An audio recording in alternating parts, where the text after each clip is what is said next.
Bismillahirrahmanirrahim.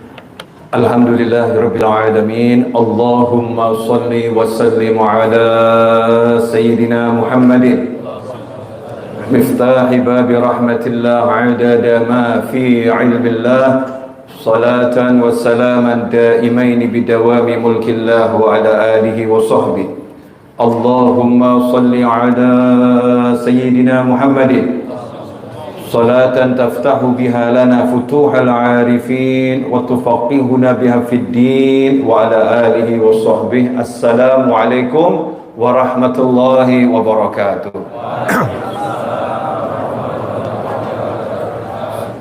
Sahabatku yang dimuliakan Allah Ta'ala, jamaah Masjid Raya Bintaro Jaya dan seluruh umat Islam dimanapun berada, khususnya yang ada di sini. Alhamdulillah kita diizinkan oleh Allah Subhanahu wa taala, diberi kekuatan oleh Allah taala untuk mengisi waktu-waktu kita dengan kegiatan-kegiatan yang diridhoi oleh Allah Subhanahu wa taala. Dan insyaallah pada waktu antara maghrib dan isya ini sebagaimana biasanya kita akan belajar bersama. Mudah-mudahan yang kita pelajari barokah, manfaah, dan menyelamatkan kita dunia hingga jannah. Amin Allahumma amin. Judulnya sederhana, seni menata waktu. Ya, seni menata waktu. Banyak di antara kita, dan mungkin kita salah satu di antaranya, yang tidak sadar bahwasannya kekayaan terbesar yang Allah berikan kepada kita setelah iman dan Islam, yaitu adalah waktu. Waktu. Waktu setiap orang tidak sama dan dilimit oleh Allah Subhanahu wa taala. Ada ukurannya. Waktu saya, waktu Anda nggak sama. Dan tidak ada yang tahu berapa jatah waktu yang dimiliki. Tidak ada yang tahu berapa jatah waktu yang dimiliki. Ada yang waktunya cuman beberapa detik, selesai. Ada nggak begitu? Ada. Ada yang waktunya beberapa jam.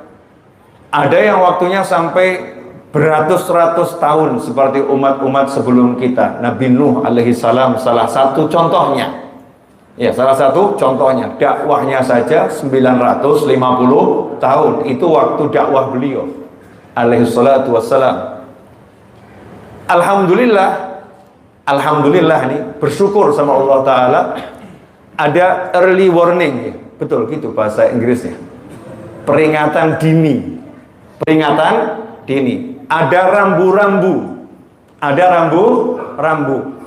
yang diberitakan langsung oleh manusia yang paling dipercaya oleh Allah Subhanahu wa taala, yang paling disayang oleh Allah Subhanahu wa taala, yang paling banyak diberi ilmu oleh Allah Subhanahu wa taala, yaitu baginda Muhammad sallallahu alaihi wasallam. Rasul memberitahu umur umatku di antara 60 sampai 70 tahun. Artinya rata-rata dari masa Nabi Muhammad SAW sampai hari kiamat, umur manusia dari zaman Nabi SAW sampai hari kiamat itu rata-rata 60 sampai 70 tahun. Kalau tidak percaya, bahaya, karena ini sabda Nabi Muhammad SAW. Tapi kalau pengen imannya semakin kuat, silahkan kunjungi Tanah Kusir. Ya, silahkan kunjungi Tanah Kusir. Kemudian bawa tim. Nah, di situ ada keterangan di Batu Nisan. Itu pentingnya Batu Nisan. Apa pentingnya Batu Nisan? Biar paham. Yang bersangkutan ini wafatnya kapan, lahirnya kapan, usianya berapa. Itu yang pertama. Yang kedua, biar kelihatan itu ada makam, sehingga tidak diinjak-injak, tidak diduduki, tidak berdiri di atasnya. Yang ketiga, agar anak cucunya mungkin 100 tahun kemudian paham, oh itu leluhur saya, sehingga kalau mau ziarah menjadi mudah. Itu pentingnya Batu Nisan. Coba ke Tanah Kusir dan makam-makam yang lain, dicek itu. Rata-rata penduduk di sana, dan mungkin nanti antum akan nyusul. Iya, kalau ke sana mungkin, kalau ke kuburan pasti. Wallahu a'lam kapan ya. Itu rata-rata usia yang dimakamkan 60 sampai 70 tahun. Rata-rata. Alhamdulillah ada peringatan dini dari Nabi Muhammad SAW. Bahkan Rasul juga memberi peringatan yang lebih dini. Siapa umurnya sampai 40 tahun, kebaikannya belum bisa mengalahkan keburukannya, maka ya hati-hati, kemungkinan masuk neraka. Allahumma ajirna minan nar. Berdasarkan semua itu, karena waktu kita dilimit, waktu kita sangat terbatas, maka manusia yang cerdas dari satu generasi ke generasi yang lain selalu menggunakan waktunya seefisien mungkin, sebaik mungkin, semanfaat mungkin. Tidak akan membiarkan waktunya terbuang sia-sia. Tidak akan membiarkan waktunya tidak menghasilkan sesuatu, baik untuk urusan dunia maupun urusan akhirah. Karena itu bagi orang yang berbisnis, ya, yang cari duit, time is duit. Waktu adalah uang. Waktu adalah uang.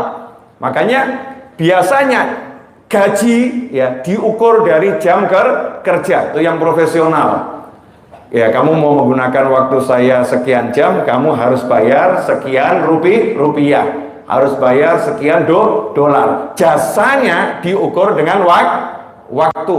Saya akan terima pemborongan bangunan ini. Berapa waktunya? Waktunya 1 minggu, yang lain waktunya 2 minggu. Tender dimenangkan yang 1 minggu, karena dia bisa lebih cepat, ya harganya lebih bagus. Waktu adalah uang buat orang yang bisnis. Buat orang yang menikah, waktu adalah Masya Allah. Semakin ya ditunda, semakin dia khawatir. Maka dia akan menetapkan waktu, saya akan nikah usia berapa. Tapi buat orang-orang yang beriman pada Allah Subhanahu wa taala, al-waqt kasayf. Waktu itu seperti pedang. In lam taqtahu qata'ak. Kalau tidak engkau bunuh waktumu, maka engkau akan dibunuh oleh waktu. Kill, bunuh waktu. Artinya waktu dibunuh bagaimana? Jangan sia-siakan. Jadikan waktu berhenti hanya untuk sholat. Jadikan waktu berhenti hanya untuk zikir. Jadikan waktu berhenti untuk bersendagurau bersama keluarga. Waktu berhenti untuk istirahat. Diatur betul waktunya. Itu orang-orang yang beriman. Waktunya dikelola untuk menghasilkan sesuatu yang manfaat di dunia maupun di akhirat. Pertanyaan saya, di hadapan saya ini rata-rata usianya di atas 30 atau di bawah 30? Rata-rata di atas 30 tahun. Betul ya? Sebagian bahkan sudah di atas 40 tahun. Artinya waktunya di dunia tinggal sedikit sekali. Mau digunakan untuk apa? Nah, ini akan kita bahas pada pertemuan kita di Maghrib sampai Isya kali ini, insya Allah barokah. Yang pertama, ada orang umurnya 90 tahun, 89,999 tahun, dia tidak pernah sholat, tidak pernah zikir, tidak pernah ibadah. 90 tahun kurang 1 menit tobat. 90 tahun kurang 1 menit tobat. Tobatnya diterima oleh Allah Subhanahu wa ta'ala, baru dia Allahu Akbar takbir untuk sholat, meninggal dunia. Saya mau nanya, su'ul khotimah atau husnul khotimah? Husnul khotimah. Pertanyaannya, waktunya yang paling berharga yang mana? 1 menit terakhir dari seluruh umurnya. 1 menit terakhir dari seluruh umurnya. Waktu yang digunakan untuk taat pada Allah Subhanahu wa ta'ala. Sekarang coba kita cek, dari mulai tadi bangun tidur sampai maghrib ini, waktu kita yang paling manfaat yang mana ini?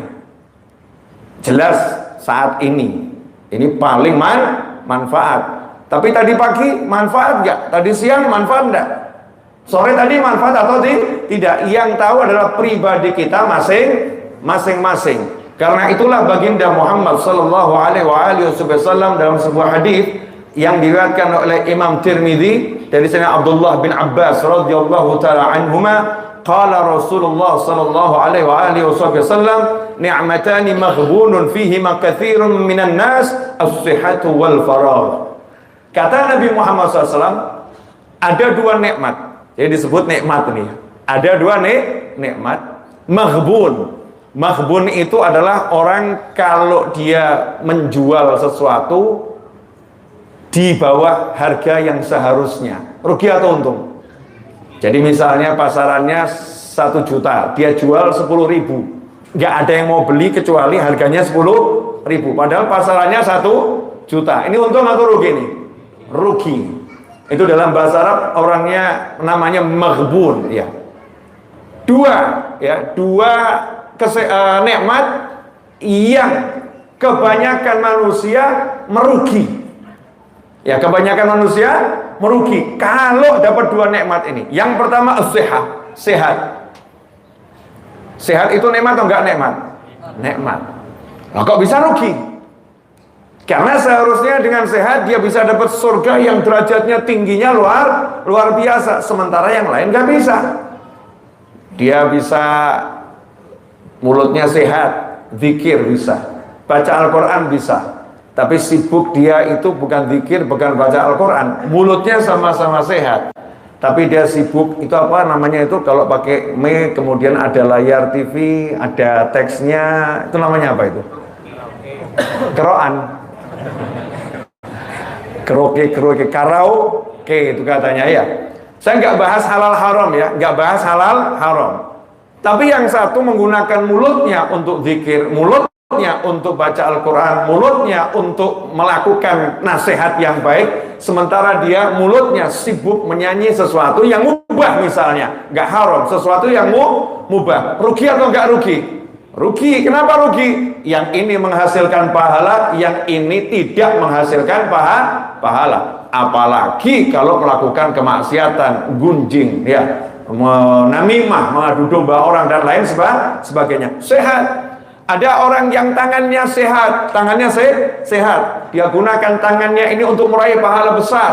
Dia gunakan untuk membantu ngepel masjid, ya, bersihkan toilet masjid dengan tangannya. Sementara yang lain tangannya tidak seperti tangannya dia. Seorang wanita di zaman Nabi Muhammad SAW tangannya dipakai untuk menyapu masjid, maka ia pun mendapatkan jannahnya Allah Subhanahu wa Ta'ala. Sementara yang lain tangannya digunakan untuk apa ini? Nunjuk ke tempat maksiat. Di mana ya saya mau beli minuman keras? Tuh di sana. Tuh di sana. Ya, di mana? Tuh. Hanya sekedar menunjukkan, tapi bukan menunjukkan pada kebaikan, menunjukkan pada kemaksiatan. Maka tangan yang seperti itu, naudzubillah min dzalik, sehat, tapi dia rugi banyak sekali kesehatan. Kemudian yang kedua, al-faragh. Nah ini, faragh itu orang yang punya waktu banyak, waktu luang, tapi rugi. Contoh ya,